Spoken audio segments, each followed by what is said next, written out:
또 내가 들으니 성전에서 큰 음성이 나서 일곱 천사에게 말하되 너희는 가서 하나님의 진노의 일곱 대접을 땅에 쏟으라 하더라.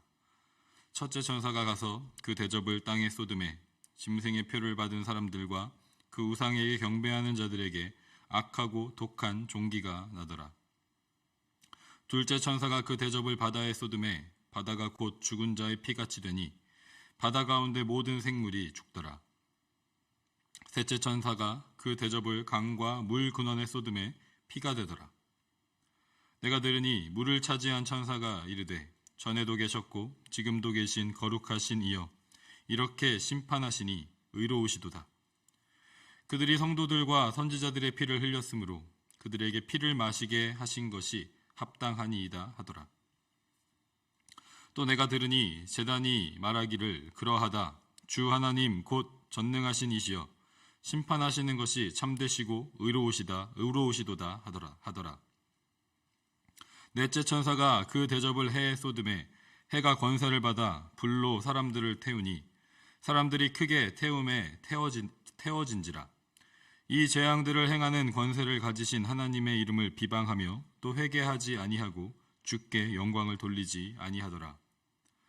또 다섯째 천사가 그 대접을 짐승의 왕자에 쏟으니 그 나라가 곧 어두워지며 사람들이 아파서 자기 혀를 깨물고 아픈 것과 종기로 말미암아 하늘의 하나님을 비방하고 그들의 행위를 회개하지 아니하더라. 아멘. 요한계시록 16장 오늘과 내일 본문에는 마지막 7 재앙에 대한 말씀이 기록되어 있습니다. 이 말씀을 통해서 우리는 하나님이 누구신지를 알 수 있고 그리고 사람은 어떤 존재인지를 다시 한번 확실히 깨닫게 되는 것 같습니다. 하나님은 심판자이십니다. 오늘 본문에는 하나님의 진노가 임한 5가지 재앙에 대해서 먼저 기록하고 있습니다. 첫 번째는 땅에, 두 번째는 바다에, 세 번째는 강과 물의 근원에, 네 번째는 하늘의 태양에, 다섯 번째는 짐승의 왕좌에 하나님의 진노의 대접이 쏟아졌습니다. 땅에 임한 진노로 인해서 짐승과 그 우상을 경배하는 자들에게 악한 종기가 생겼습니다. 바다에 임한 진노로 인해서 바다가 피같이 변하고 바다에 있는 모든 생물이 죽었습니다. 강과 물 근원에 임한 진노로 인해서는 그 물이 피가 되어서 마실 수 없는 상태가 되었습니다. 태양에 임한 진노로 인해서 사람들이 태양이 내는 그 뜨거운 불로 인해서 타 죽었습니다. 짐승의 왕자에 임한 진노로 인해서 온 세상에 흑암이 뒤덮입니다. 이러한 재앙의 모습들은 우리로 하여금 자연스럽게 출애굽기에 기록된 10가지 재앙을 떠올리게 합니다. 하나님께서 이집트에 내리신 10가지 재앙의 목적은 물론 우리가 잘 알고 있는 것처럼 이스라엘 백성들을 구원하셔서 하나님을 예배하는 땅으로 인도하시기 위한 것이었지만 그와 동시에 이집트 땅에서 섬기고 있는 우상들을 심판하시기 위함이기도 했습니다. 출애굽기 12장 12절 하반부에 이렇게 기록되어 있습니다. 애굽의 모든 신을 내가 심판하리라. 나는 여호와라. 그래서 10가지 재앙이 상징하는 이집트의 신들을 하나님께서 그 10가지 재앙을 통해서 심판하셨습니다.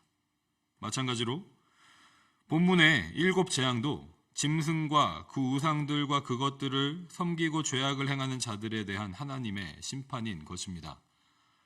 그들이 섬기는 그 짐승, 그 우상들, 그 모든 것들이 아무것도 아니라는 것을, 그리고 그것들을 섬기는 죄악된 삶의 결과는 심판뿐이라는 것을 하나님께서 말씀하고 계신 것입니다. 그리고 본문은 반복해서 이렇게 심판하시는 하나님이 의로우시다고 찬양하고 경배하고 있습니다. 성도들과 선지자들 핍박하고 죽이고 피를 흘리게 했던 자들이 심판당하는 것이 합당한 일이고 그들의 죄악을 심판하시는 것이 하나님의 의로우심을 나타낸다고 말씀하고 있습니다. 이처럼 하나님은 심판자이십니다. 그리고 하나님의 그 심판은 의로운 것입니다. 죄는 반드시 그 대가를 치르게 된다는 것을 우리는 알고 있습니다. 그 죄의 대가는 죽음이기 때문에 하나님께서 아들 예수 그리스도의 죽음으로 우리를 구속하셨습니다. 이것이 십자가에서 우리를 대신해서 진노와 심판을 당하신 하나님의 의, 예수 그리스도의 의입니다. 하나님께서 의로우신 이유는 십자가에서도 마지막 심판 때에도 동일하다는 것입니다. 하나님께서는 죄와 함께 할 수 없는 거룩한 분이시기 때문에, 또한 죄를 내버려 두지 않으시는 심판의 하나님이시기 때문에 의로우신 분이라 우리는 고백하고 찬양하게 되는 것입니다. 그렇다면 오늘 본문에 나타난 사람은 어떤 존재인가? 한번 생각해보고 묵상하는 시간을 갖도록 하겠습니다. 우리가 잘 알고 있는 것처럼 사람은 죄인입니다. 오늘 본문에 기록된 대로 짐승의 표를 받아서 그 우상에게 경배하는 죄를 범하는 죄인입니다. 그 죄로 인해서 사람뿐만 아니라 땅과 바다와 물과 하늘이 모든 만물이 함께 하나님의 진노 아래서 고난을 받고 심판을 받게 하는 죄인입니다. 그런데 더욱더 비참한 사실은 이러한 사람이 죄악이 가득한 하나님을 인정하지 않는, 하나님을 주로 고백하지 않는 이 사람이 회개조차 하지 않는다는 사실입니다. 회개하지 않고 오히려 하나님의 이름을 비방합니다. 사람은 모두 죄인이죠. 스스로 죄에서 자유로울 수 있는 사람은 없습니다. 그런데 하나님께서 우리가 죄인임을 깨닫게 하실 때, 그 고난과 심판의 때에 어떻게 반응하느냐가 중요하다는 것을 오늘 본문을 통해서 알게 되는 것 같습니다. 오늘 본문에서 심판받는 자들은 마치 이집트의 바로 왕과 같은 모습입니다. 바로는 하나님의 심판 앞에서도 끝까지 완악한 마음을 돌이키지 않았습니다.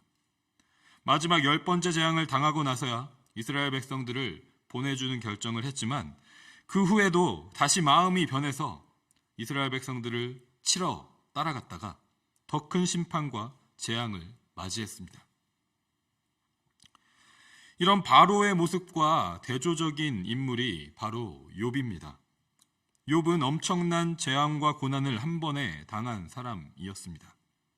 욥의 아내마저도 그에게 하나님을 욕하고 저주하고 죽어버리라고 욥에게 말할 정도였습니다. 하지만 욥은 단 한 번도 하나님을 비방하지 않았습니다. 욥기 2장 10절의 유명한 고백처럼 욥은 이렇게 고백합니다. 그가 이르되 그대의 말이 한 어리석은 여자의 말 같도다.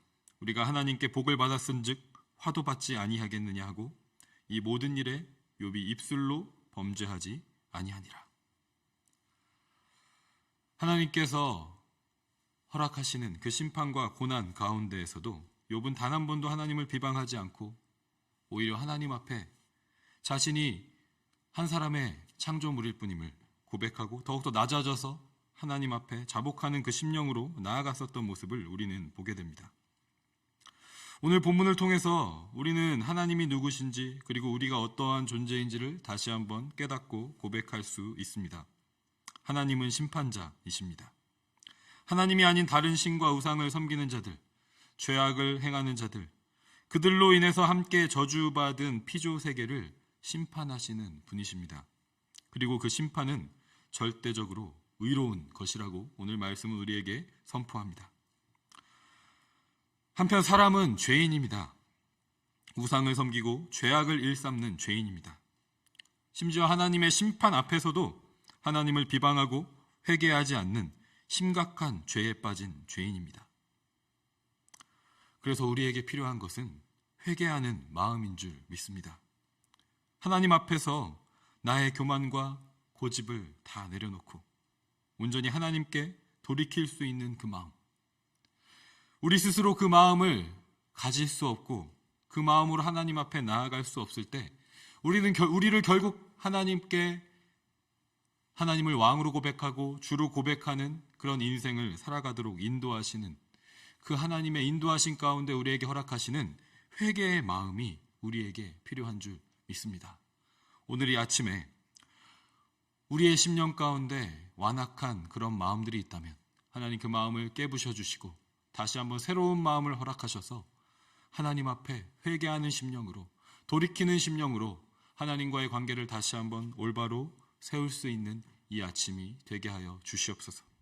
그러한 믿음의 고백과 간구로 주 앞에 나아가는 시간 되기를 간절히 소망합니다.